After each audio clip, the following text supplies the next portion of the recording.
শুধুমাত্র ক্ষমতায় চিরদিনের জন্য থাকতে তারা পার্শ্ববর্তী দেশের দিল্লির কাছ থেকে একটা তৎপা নেওয়ার জন্য, তার সমর্থন নেওয়ার জন্য সবকিছু উজাড় করে দিয়েছে। এটা দেশের মানুষ কতদিন সহ্য করবে? এটা দেশের মানুষ একটা কেন্দ্রস্থল, এখান থেকে কেউ বসে বাংলাকে দখল করে নিক, এটা এদেশের মানুষ এটা কখনোই পছন্দ করে না।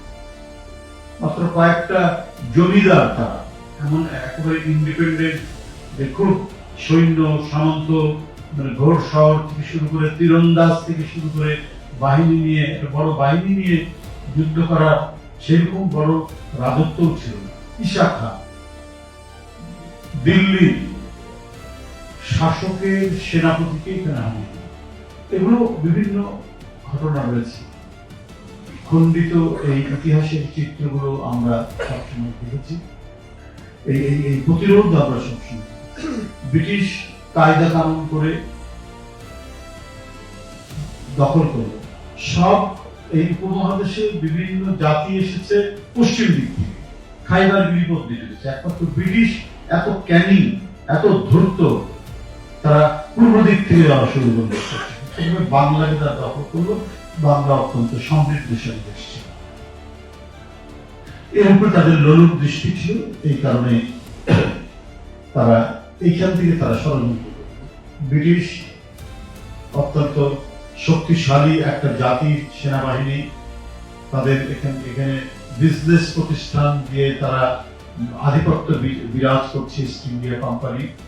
তবে মজার ব্যাপার হচ্ছে আমরা জিনিসটা ভুলে যাই, অনেকে সিরাজউদ্দৌলাকে দুর্বল চিত্তের লোক, ইয়ে চিত্তের লোক, নানা কথা বলছে, অথচ সিরাজউদ্দৌলা কিন্তু দুইবার হারিয়েছে ইংরেজদের, একবার পরাজিত করে কলকাতা উদ্ধার করেছে। দুইবার হারানোর পর যখন ভেতর থেকে ষড়যন্ত্র হয়, চক্রান্ত হয়, তখন তো সেটাকে পারা যায়, তখন তো আপনার মানে সেই সেনাবাহিনী তো আর কিছু করতে পারে, সেনাপতি নিজেই বিক্রি তো করবে কি করে? তো আমাদের দেশে শাসক গোষ্ঠী নিজে বিক্রি করছে, বলছে যে আমি অনেক কিছুই দিয়েছি, তারা চিরদিন মনে রাখবে, আমরা ট্রানজিট দিব, সম্পদ বন্ধুত্ব সম্পর্ক কি পয়সা দিয়ে হয়? ট্রানজিট দেব, টাকা নিব কেন?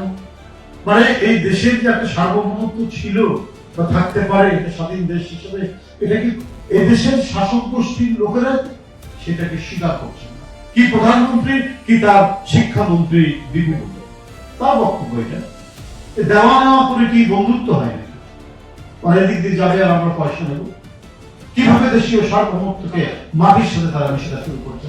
শুধুমাত্র ক্ষমতায় চিরদিনের জন্য থাকতে তারা পার্শ্ববর্তী দেশের দিল্লির কাছ থেকে একটা তৎপা নেওয়ার জন্য, তার সমর্থন নেওয়ার জন্য সবকিছু উজাড় করে দিয়েছে।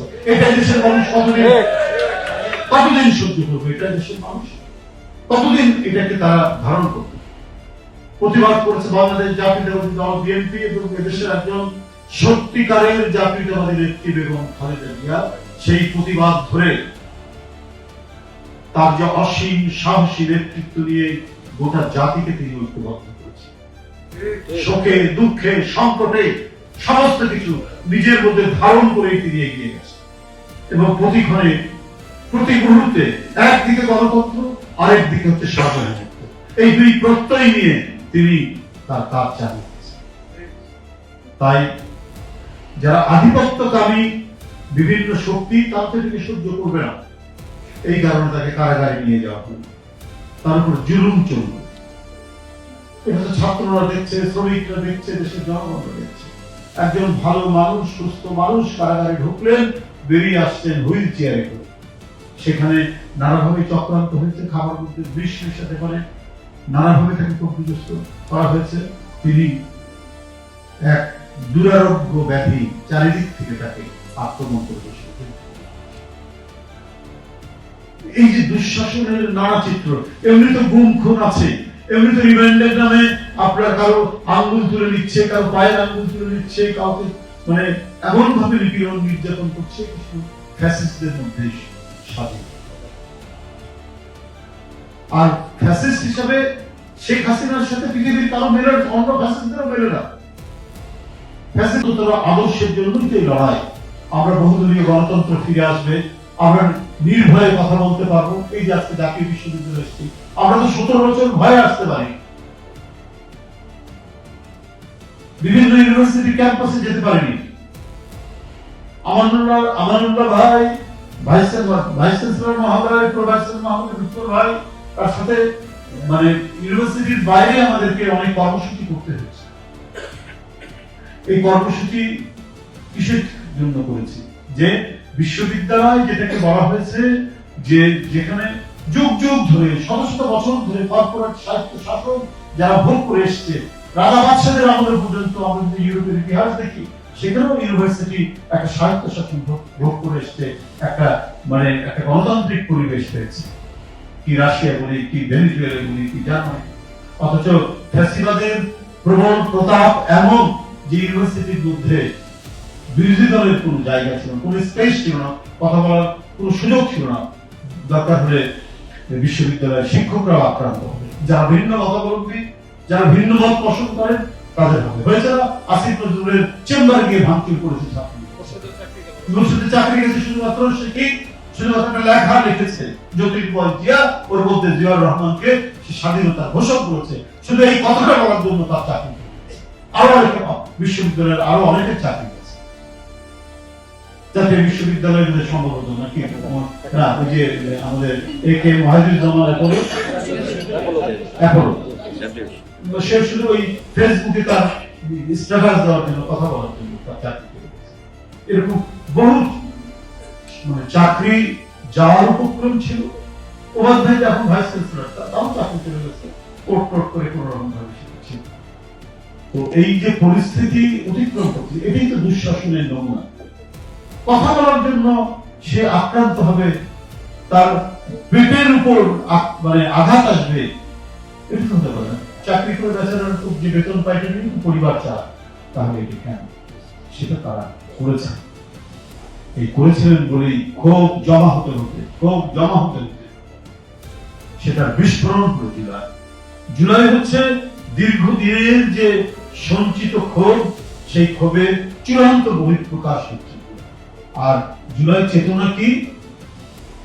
দেখুন, অন্য যে কোনো আদর্শ সেটা তো মনে থাকতে পারে, আর চেতনা সেটা হচ্ছে হৃদয় দিয়ে হৃদয়ঙ্গম, যেটা হৃদয়ের মধ্যে যেটা বাসা বাঁধে সেটা হলো চেতনা, সেটাই হচ্ছে স্পিরিট।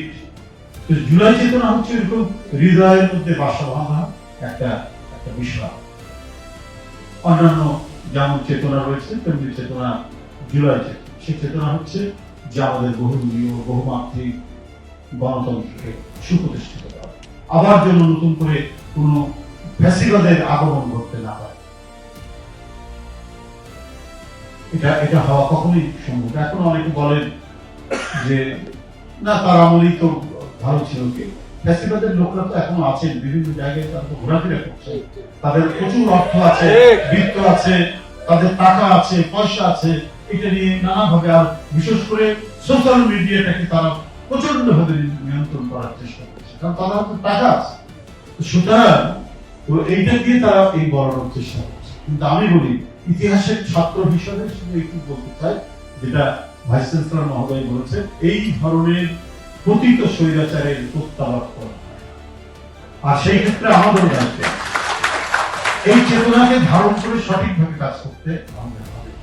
আমরা যদি ভুল করি, আমরা যদি একটা গণতান্ত্রিক পরিবেশ তৈরি করে গণতান্ত্রিক রাষ্ট্র কাঠামো যদি আমরা নির্মাণ না করতে পারি, একটা গণতান্ত্রিক সমাজ যদি আমরা তৈরি করতে না পারি, তাহলে কিন্তু ফ্যাসিবাদ আবারও অন্য কোনো পথ ধরে, আবার অন্য কোনো চোরাগলি দিয়ে আসার চেষ্টা